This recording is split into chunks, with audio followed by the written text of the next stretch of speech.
Did you know that one of the deadliest pandemics in human history never actually ended? It still kills more than 1 million people every single year, quietly, persistently, and almost invisibly. The disease is tuberculosis, and despite being curable, it continues to claim more lives than HIV, malaria, and most modern infections combined. Hello and welcome. Today, we're diving into the pandemic that never ended, how tuberculosis still kills millions. In this episode, we'll explore what tuberculosis truly is, why it remains one of the world's oldest and most resilient killers, and how it reveals the deep inequalities that still define global health. Tuberculosis, or TB, is an infectious disease caused by Mycobacterium tuberculosis, a microscopic bacterium so small it can float in the air. All it takes is one breath, one cough, one conversation with an infected person, and the bacteria can enter your lungs. For some, the immune system holds it back. For others, it slowly destroys the lungs from the inside out, turning breath, the most basic act of life, into agony. TB is often called an ancient disease, but it's also a modern one. Archaeologists have found traces of tuberculosis in Egyptian mummies more than 4,000 years old. Yet today, it still infects over 10 million people every year and kills around 1.3 million, more than any other infectious disease apart from COVID-19 at its peak. Unlike the coronavirus, however, TB never left. It didn't end with vaccines or disappear with lockdowns. It simply continued, hidden behind the walls of poverty, overcrowded housing, and neglect. The tragedy of tuberculosis lies in its paradox. It is both preventable and curable, yet still rampant. We have had antibiotics capable of curing TB since the 1950s. We even have vaccines, the BCG vaccine, given to billions of children worldwide. But the truth is that tuberculosis isn't a scientific problem anymore. It's a social one. TB thrives in the cracks of inequality, in slums where families share a single room, in prisons with no ventilation, in refugee camps where health care is scarce. It preys on the poor, the malnourished, and the forgotten. For the rich, TB is a chapter in history. For the poor, it's still reality. Behind every case is a chain of failure, delayed diagnosis, interrupted treatment, underfunded programs, and stigma that keeps people from seeking help. Each failure allows the disease to spread, mutate, and survive, even in the 21st century. Every few seconds, someone somewhere in the world dies from tuberculosis. Most of them are not in headlines or history books. They are workers, mothers, children, people whose deaths go uncounted because TB has become the disease of the invisible. It doesn't strike suddenly like Ebola or shock the world like a new pandemic. It kills slowly, silently, and mostly among those whose lives already carry the burden of inequality. In the crowded neighborhoods of Mumbai, Manila, and Johannesburg, people cough behind masks not for fear of COVID, but because TB has never left. For many, diagnosis comes too late. The symptoms, fever, fatigue, weight loss, and a cough that never ends, are often ignored until the lungs are beyond repair. By then, each breath becomes a battle. The emotional toll of tuberculosis is devastating. Patients often endure months or years of treatment, swallowing up to 20 pills a day, suffering nausea, hallucinations, and hearing loss from toxic antibiotics. Some give up before the cure is complete, not out of choice, but exhaustion. Others never begin treatment at all because they cannot afford the clinic visit or the daily journey to a hospital. And then there is stigma, the quiet killer that travels with the bacteria. In many countries, being diagnosed with TB means being labeled as unclean, dangerous, or even cursed. Families hide their sick. Employers dismiss them. Women are abandoned by their partners. The disease isolates before it kills. Even more terrifying is drug-resistant tuberculosis, a mutation born from incomplete treatments and neglect. It doesn't respond to standard antibiotics, costs up to 100 times more to cure, takes up to 2 years of treatment, and still kills nearly half of those who contract it.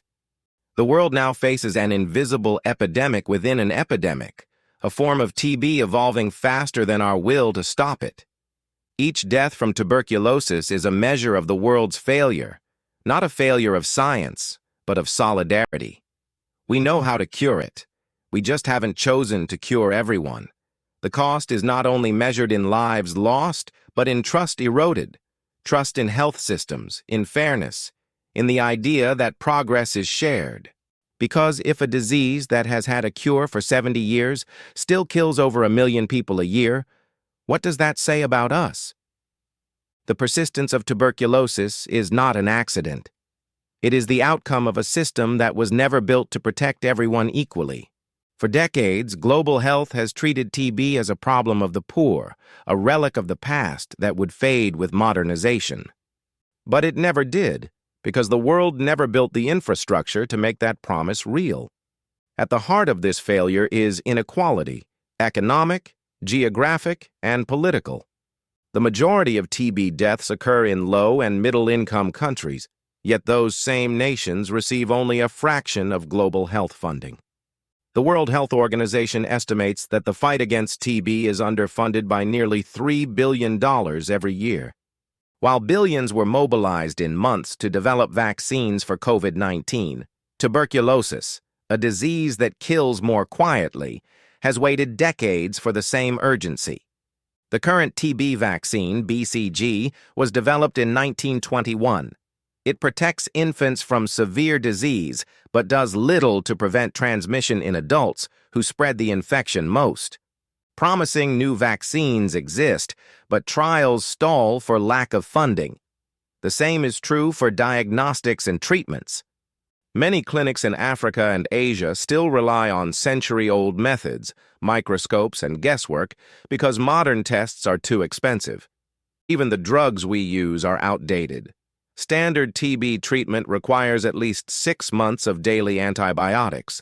For drug-resistant strains, up to 2 years. Many patients quit halfway, not because they want to, but because they must return to work to survive.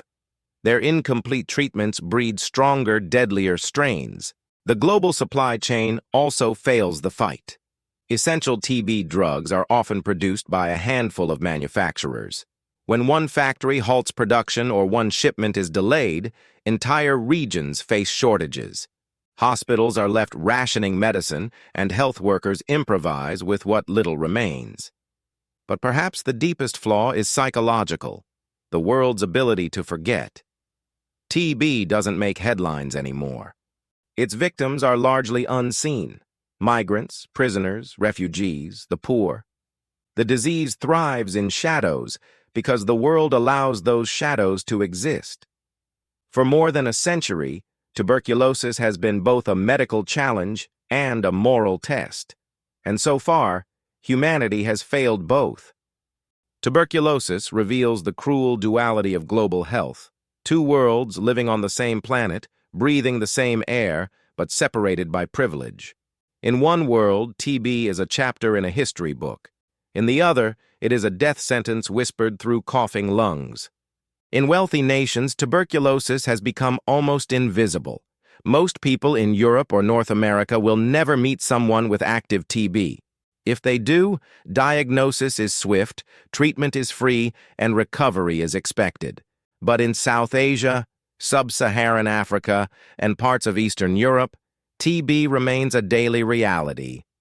In India alone, more than 2.5 million new cases are reported each year. In Nigeria, 1 in every 3 patients goes undiagnosed. Even within single countries, the divide is staggering. It's not that the bacteria choose, it's that inequality does. TB doesn't discriminate biologically, but society does. Access to medicine, clean air, nutrition, and care determines who survives. For a moment, the COVID-19 pandemic seemed to close that gap. Both rich and poor nations faced a contagious disease that ignored borders. But when vaccines arrived, the pattern repeated itself. Wealth dictated access, and inequality decided outcomes.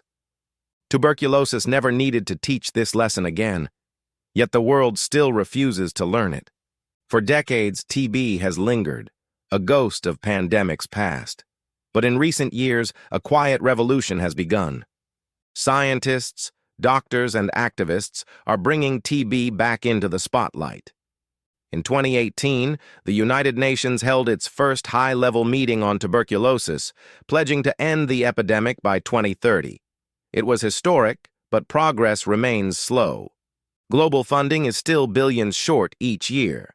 Yet for the first time, TB is being recognized not as a disease of the poor, but as a test of global solidarity. Hope lies in new science. The M72AS01E vaccine, developed by GSK and the Gates Foundation, showed nearly 50% protection in early trials, a potential breakthrough after a century. New drugs like bedaquiline and pretamanid are transforming treatment for drug-resistant TB, cutting therapy from years to months. Rapid tests like GeneXpert can now detect infection within hours instead of weeks. But technology alone cannot fix what ethics has broken. Without political will, even the best tools remain locked in warehouses and journals. Grassroots organizations are now leading the way. In India, survivors train as community health advocates. In South Africa, former TB patients guide others through treatment to reduce stigma. Across Africa, Asia, and Latin America, mobile clinics bring care to remote villages. The fight back is happening, but led by those most affected. What the world needs now is not a burst of attention, but sustained action. Ending tuberculosis means treating healthcare not as charity, but as infrastructure, funding not just drugs, but systems, diagnostics, logistics, education, nutrition. The story of tuberculosis is not one of ignorance. It is one of indifference. Humanity discovered how to cure TB decades ago, yet the disease still kills 1.3 million people every year. The question is no longer scientific, but moral. Knowledge means nothing without equality. The tools to defeat TB already exist, but access does not. Science cannot save lives if politics and profit stand in the way. Progress is only as strong as the systems that deliver it. TB thrives where health systems are weak, where clinics lack equipment, where poverty makes even a bus ride to treatment unaffordable. Pandemics never truly end until they end for everyone. TB has been proving this for over a century. It is the ghost that lingers, the reminder that global health cannot be divided by wealth or geography. Tuberculosis is not a mystery. It's not an unsolved riddle of science or a challenge beyond human reach. It is a mirror reflecting the moral and structural failures of a world that has learned to live with preventable death. The pandemic never ended because we allowed it to continue. This is not just a story about disease, it's a story about time, about how one infection has followed humanity from ancient tombs to modern cities. We have conquered space, mapped the human genome, and created vaccines in record time.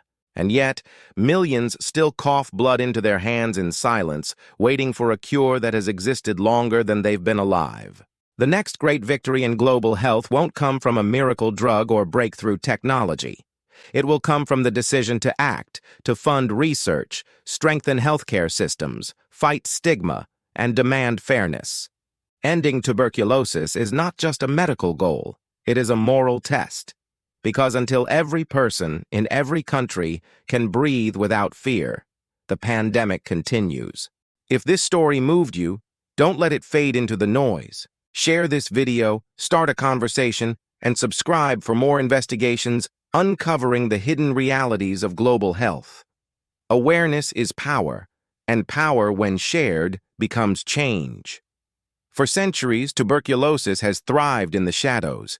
It's time to bring it into the light and end the pandemic that never ended.